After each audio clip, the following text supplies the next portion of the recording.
Hey, this is Ari, and in this video, I want to share with you a little clip from a recent podcast I did with my friend Dr. Yogi Hendlin on how science is manipulated by industry. This is an incredibly important thing to understand right now, given the state of the world, and this is extremely valuable information from one of the world's top experts in this particular field, who actually studies this and teaches about it as a professor in a university in the Netherlands. So enjoy, and if you want to listen to the full-length episode, which I highly recommend, the link for that is down in the description below. Enjoy. Talk to me about glyphosate and what is the nature of glyphosate? The effects on human physiology are controversial. There's been, I don't think they're controversial. I think they're controversial for one reason only. Industry. And that's because of, industry-funded science and industry interference in regulatory agencies. Okay, so they're controversial in the sense that I have quote unquote evidence-based friends, doctors, and people in the fitness industries. I would call them evidence-based internet trolls who generally default to aligning themselves with whatever science comes out of pharmaceutical companies or big industry, big agriculture. And they sort of are operating from a worldview where everything within conventional medicine is the science. Everything outside of conventional medicine must not have any science to support it. Otherwise, it would be in conventional medicine. Pharmaceutical companies are working towards our benefit. Big agriculture companies, Monsanto, et cetera, are working towards our benefit. And all, the GMOs and all these chemicals are necessary to produce food in abundance to feed the world. And anybody who questions that is just some kind of, backward thinking person who's opposed to scientific progress. And anyway, these kinds of people, because of those worldview, those kinds of assumptions of how they interpret things, will argue, Monsanto's perfectly safe, glyphosate is perfectly safe, and the one of the heads of the company even offered to drink some to show how safe it was, and these are minuscule amounts; they can't possibly be doing any harm. These sorts of arguments. And anybody who's concerned with the harmful effects of it are just, these natural health whack jobs who are obsessed with, the role of chemicals, and who are afraid of chemicals. So paranoid. Yes, right. So Let's anyway, put it out there. That's the thinking from some types of people that I know. Tell me about what are the physiological effects of glyphosate, and then let's talk about industry influence on people's perception of that or the use of it. Sure. Well, I actually can provide a slide on this if you like, but please. Okay, so even Monsanto sponsored studies in this meta-analysis from ATSDR, and let me again refresh my memory of what that stands for. They're the US Agency for Toxic Substance Disease Registry. So they're Toxic Substances and Disease Registry, and they showed that in their meta-analysis that it's indeed very clear that there's a clear risk of non-Hodgkin's lymphoma relative to self-reported glyphosate use or exposure.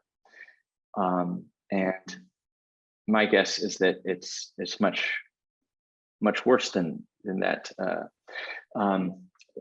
because the industry sponsored papers, which do show a positive correlation, probably are downplaying it, but no matter. It's very clear if you look at the IARC report in 2015, which is the International Agency on Cancer Research for the UN, and it's pretty much the highest body on cancer in the world. And they only look at substances if they're pretty clear that they're going to already say that there's a problem with it, right? And glyphosate came up many times, and they didn't do a monograph on it, and finally they did in 2015 in March. And of course, you know, Monsanto also played a role there in having industry-funded scientists downplay the effects on multiple myeloma without, you know, disclosing the industry funding of that scientist, who I have a paper coming out on that. So actually the charge sheet of the diseases that glyphosate causes has been had its wings clipped at every opportunity by the industry. And in fact, Monsanto and their allies also, right after the 2015 IARC report came out, and was a bombshell because everybody was expecting it, but once it hit, it actually changed their profits, right? So they had already set up beforehand the US EPA and the European Food and Safety Agency, EFSA, to come out with reports saying that it's inconclusive, right? To try to undermine the power of the IARC report. Well, in 2019, I held a conference with the head of IARC, who wrote the report, and the head research director of EFSA in Europe. And they were agreeing on all the science. They just were reaching different interpretive conclusions. So many people in the last couple decades have reported gluten intolerance, right? There's a whole industry for gluten-free products at this point. But why is that? Were we always just, you know, weakened to gluten? Is gluten just some evil? You know, is bread going to kill you? Probably not in its natural state. But glyphosate, what it does is it disrupts your gut microbiome and your microbiome in your brain too. So glyphosate has been heralded in agriculture as a once in a century chemical because of its relative low toxicity compared to DDT. But that's a pretty low benchmark to try to surpass. And it turns out that GMOs, the first GMOs, were created not to put more vitamin A in rice, but to soak up more glyphosate without dying. Mm. So a lot of our products, and wheat is one of the highest GMO products around. It's not clear whether it's harming us because it has genetically modified, because it's been genetically modified, or if it's because it's been genetically modified to soak up tons of glyphosate without dying. And so it's likely that we have a strong confounding effect for a lot of GMOs, because most GMOs are actually created by the same pesticide companies to take resistance to the chemical that they're spraying all around, right? The herbicide or the pesticide. Glyphosate's technically an herbicide, but herbicides fall under the larger category of pesticides. And it's just incredible to see that the history of GMOs is so that they could sell more glyphosate. And the consensus around GMOs being safe also is completely tied in to the fact that if you delegitimize GMOs, you're going to sell less glyphosate. And I don't think many people are aware of the history of that. But it's an important one, right? Because if you go back to the origins of things, you sort of have a better idea of why we're so confused now about whether something's good, bad, why some scientists, why there's a consensus that GMOs are safe, which has been bought and paid for with billions of dollars over almost half a century by the largest agrochemical companies in the world. So glyphosate works on the shikimate pathway, which humans do not have, but our bacteria do. our gut microbiome, which if we didn't have, we would die, right? So the idea is that, no animal cells have the shikimate pathway, but plant cells do. So you can, it will harm the plants. It'll kill all the other weeds, which actually are, co-symbionts if you want to get biological about it. Otherwise, they wouldn't be growing there. We can kill the plants and not kill the animals. And that's why glyphosate was so, revered as a chemical. But it turns out that we're not just all animal. That the 9 out of 10 of our cells in our body, they're much smaller, are non-human cells. They're not animal cells. They're viruses, nematodes, fungi, bacteria. And we need a lot of these because almost all of these, if we're healthy, are part of your, God-given microbiome that if you didn't have, you wouldn't exist.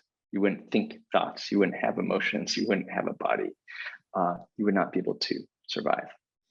And so they forgot that bacteria also have a shikimate pathway, and that when you harm that in us, it also harms us.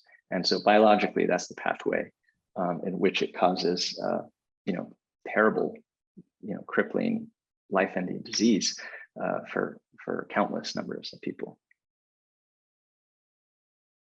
Hey, this is Ari, and if you enjoyed this little clip, I highly recommend checking out the full-length podcast by clicking the link down below this video in the description.